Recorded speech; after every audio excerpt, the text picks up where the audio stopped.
So we are going to start with the lecture 2, and today we are going to talk about the weak and the electromagnetic force in unification scheme.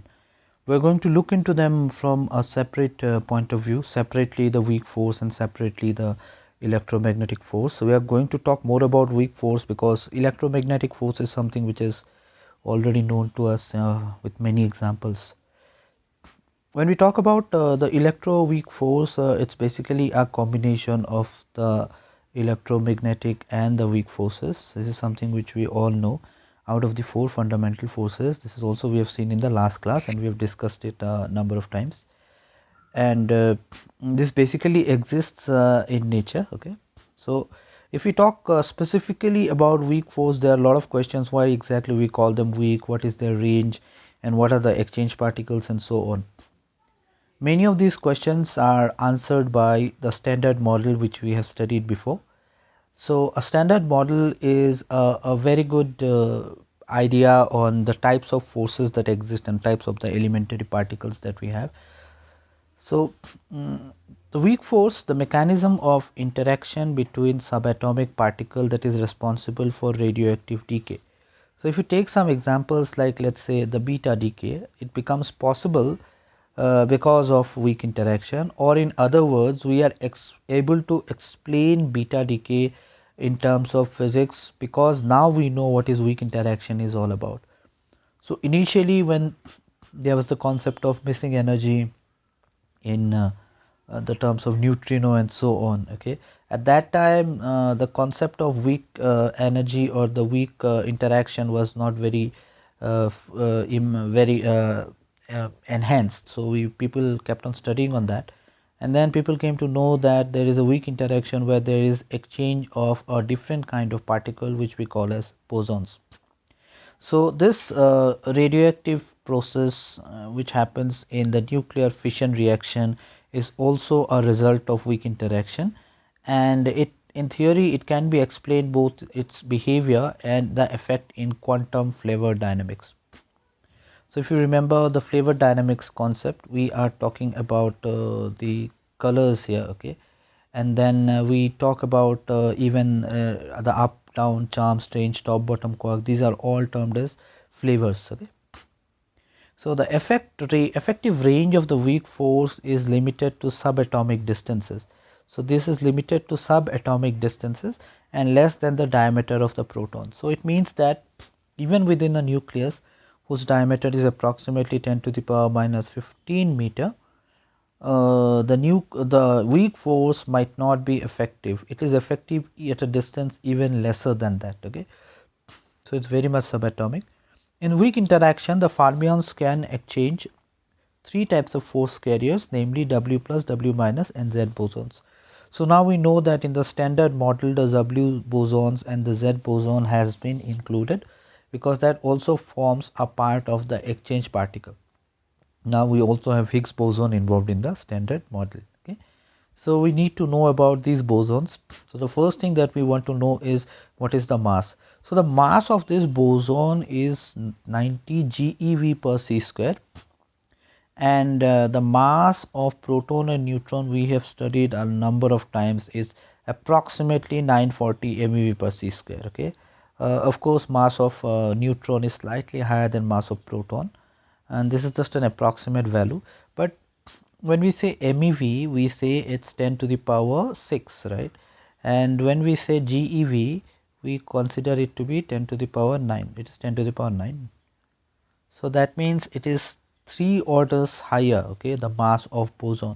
So that means it's quite massive in terms of mass in comparison with proton and neutron. Now the question is, why is the force termed as weak? The effective field in which this boson interaction or boson exchange works is much lesser, okay, compared to the other kinds of forces that we have. So this is termed weak because its field strength over a given distance is typically several orders magnitude less than that of the strong nuclear force or electromagnetic force. So if you consider a strong nuclear force, it acts within the nucleus, so the order might be 10 to the power minus 15.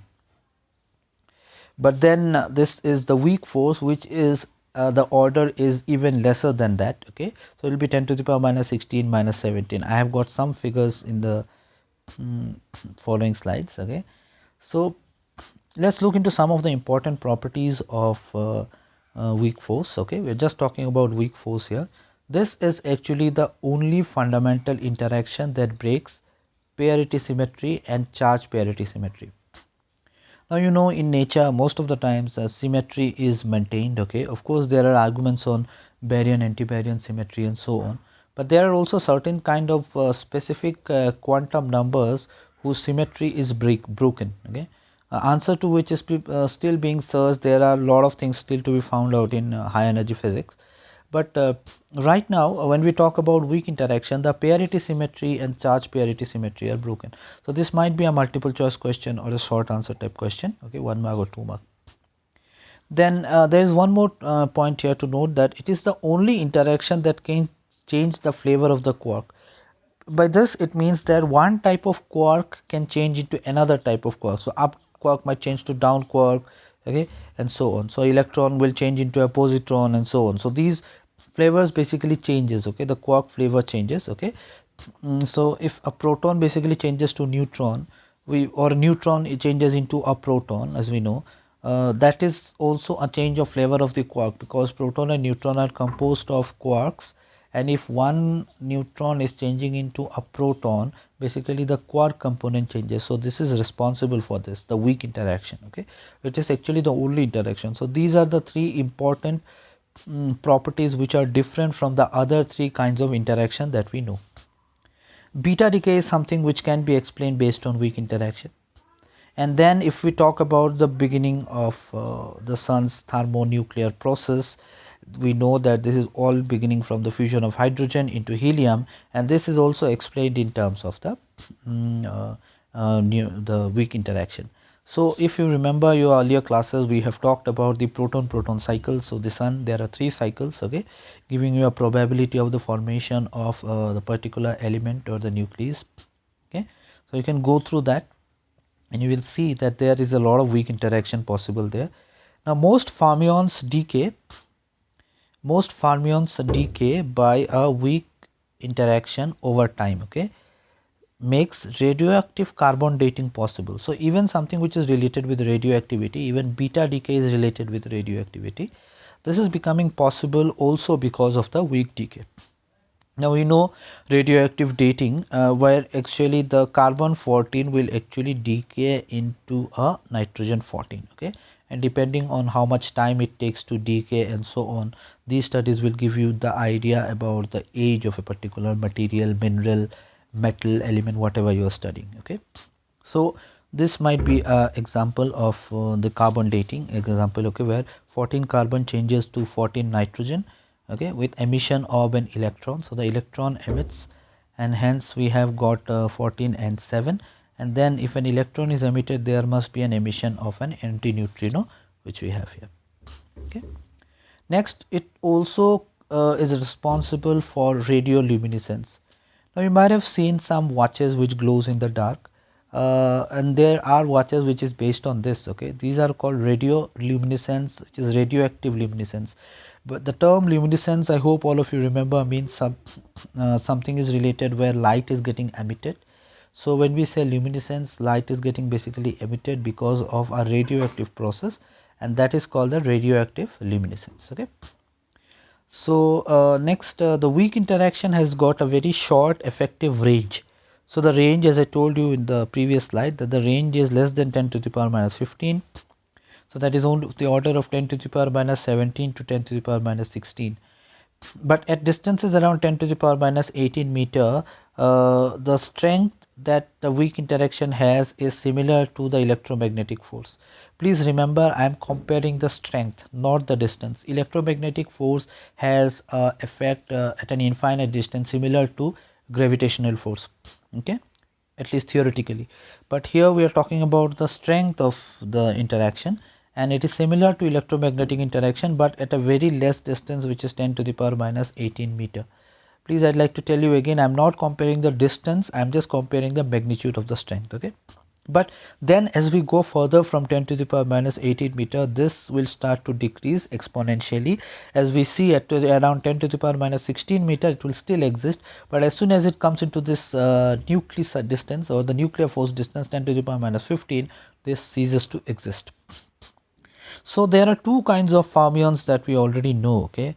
So one is called the left-handed fermion. So whatever fermions we study usually, let's say the electron, neutrino, okay, and the quarks, okay, all these are nothing but the left-handed fermions.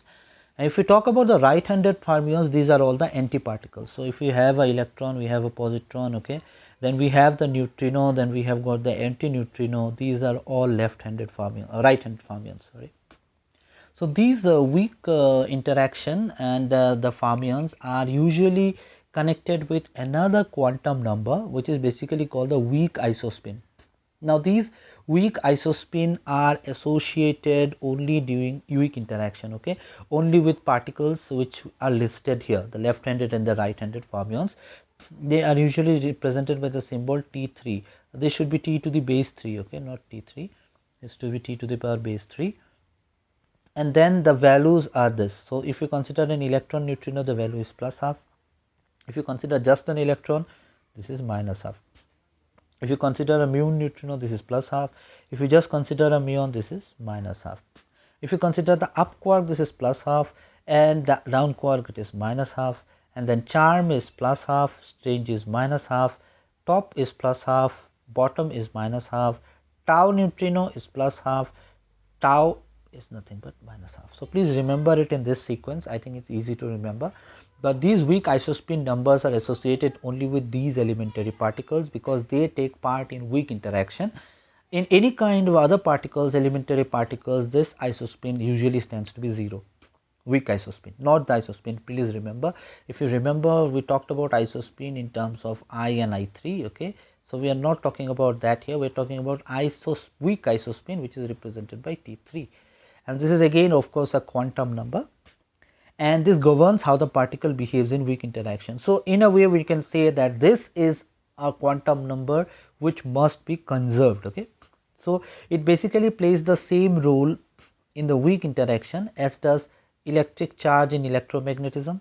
So we know that electric charge should be conserved in electromagnetism, or basically charge in strong interaction, okay. So the charge should be the same on both sides of the reaction if you consider a strong interaction. But you have to also remember that if a quark decays to another quark through weak interaction, the value of isospin cannot be the same, okay. So a quark never decays through the weak interaction into a quark of same I3, sorry, T3. So it won't decay into another quark with the same value of T3, okay. So we have to please remember this is important. So this is something I think which we have discussed in our classes, and this is called the Feynman diagram, okay, Feynman diagram. And here we see that two particles when basically interact with each other, and then there is exchange. That exchange particle and the reaction can be represented in terms of this diagram, which is represented by some arrows, okay. And this is basically the boson. We are talking about a fermion-fermion interaction, so we can talk about bosons, okay. If we talk about two masses interacting, we can talk about gravitons, and then we can talk about the photons when we talk about electromagnetic interaction, and so on, okay. So we have to just look into this, and even the gluons we can talk about in strong nuclear force. So please have a look into this, okay. This is the Feynman diagram and the general representation. Next we have got something which we call as the electromagnetic force, okay. Now this is something very simple. I have just one slide on this because we already know about this. So whenever we saw that there is something which is the gamma radiation getting emitted, or the photons which are actually coming out, we basically say that this is a part of electromagnetic interaction, okay. So when we consider an electromagnetic field, it is either is emitted or absorbed in an electromagnetic interaction. Now if we consider in terms of quantum physics, we say that photons are emitted. So if we say photons are emitted, we straight away know that these are nothing but electromagnetic interaction. It is emitted, it might be absorbed, or it can mediate the electromagnetic interaction. So that might be a the photons might be a reason because of which we are actually having the electromagnetic interaction, okay. So an example, a simplest example might be the attraction between two stationary bodies of opposite electric charge, which basically have a charge of attraction, okay, and then there is an electric field produced by the charges. Now the interaction that happens between a positive and a negative charge is because of the electromagnetic interaction. This electromagnetic interaction is also long range, similar to gravitational interaction. So theoretically it is unlimited in nature, okay. So if you consider in atoms at distances of 10 to the power minus 8 centimeter, we can expect electromagnetic interaction, and then electromagnetic forces are many orders of magnitude stronger than nuclear forces. So this is even stronger, much stronger than nuclear forces. The nuclear forces theoretically can be up to a maximum of 10 to the power minus 13 centimeter, and beyond that it's not there. But when we consider electromagnetic force, the range is much stronger and much higher, okay. So that's all for today. In the next class we are going to see how weak and electromagnetic interaction are combined together.